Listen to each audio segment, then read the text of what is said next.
뉴스의 깊이를 더하는 시간 뉴스 더하기 김현수입니다. 앞서도 관련 소식 전해드렸는데요. 최근 서울 서초구의 한 초등학교에서 20대 교사가 숨진 사건을 계기로 전국에서 교권 보호에 대한 목소리가 점점 높아지고 있습니다. 학부모가 고인의 개인 휴대전화로 수십 통의 전화를 했다. 학부모가 교무실로 찾아와 고인에게 당신은 교사 자격이 없다고 말했다. 서울교사노동조합은 이렇게 해당 학교 교사들의 증언을 전했는데요. 어떤 이유로 숨진 건지 정확한 이유는 앞으로 조사를 통해 명백히 밝혀져야겠지만 전국의 교사들은 학부모의 민원에 시달렸던 고인의 고통이 남일 같지 않았던 겁니다. 대전에도 지난 20일 대전교육청 앞에 고인을 추모하는 공간이 마련됐는데요. 이런 추모 분위기 속에 교사들의 분노가 들끓는 이유. 실제로 교육부에 접수된 교권 침해 심의 건수는 코로나19 상황이었던 지난 2년을 제외하면 꾸준히 오름세를 이어왔습니다. 또 지난 5월 대전 교사노조가 진행했던 설문조사에서는 대전 지역 교사 4명 가운데 3명이 교권을 침해당했다고 답했는데요. 실제 사례도 들어보시죠.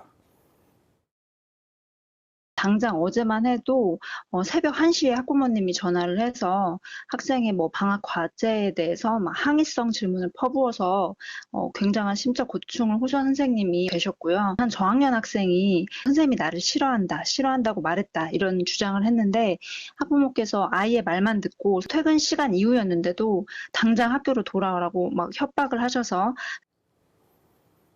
출근길에 자신의 집에 들러 아이를 깨워달라. 왜 선생님만 삼다수 가져와서 마시냐? 아이들에게도 줘라.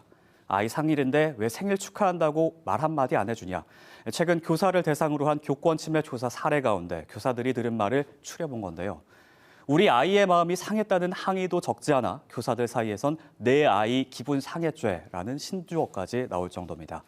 또 아동학대 처벌법을 악용하는 학부모도 많다는 지적이 나오는 상황 속 학부모들의 의견도 들어봤습니다. 선생님한테 다이렉트로 연락해서 항의를 한다던가 아니면 사전에 연락 없이 학교를 갑자기 방문해가지고 학습 분위기를 망친다던가 그런 거는 어쨌든 선생님의 교권에도 침해가 당하는 거지만 아이들 학습권에도 영향을 미치는 거잖아요. 그래서 따로 민원을 관리하는 제도가 필요하지 않나 그런 생각이 들어요. 교원의 정당한 학생 지도는 아동학대로 보지 말아야 한다. 교권을 침해한 학생은 생활기록부에 남기고 교육지원청별 교권보호위원회를 설치해야 한다.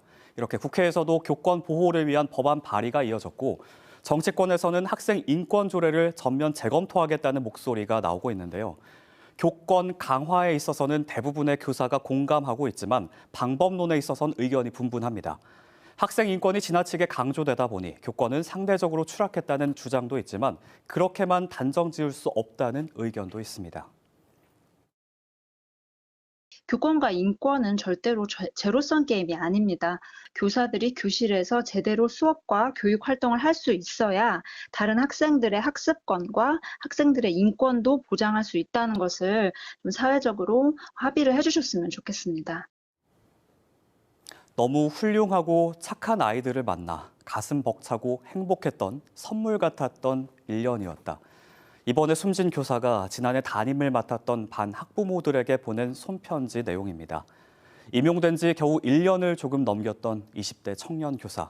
그에게 행복했고 선물 같았던 학교가 생애 마지막 장소가 될 수밖에 없었던 이유는 무엇인지, 이를 통해 우리 사회에 어떤 이야기를 하고 싶었던 건지 남겨진 이들이 반드시 풀어야 할 숙제입니다. 지금까지 뉴스 더하기였습니다.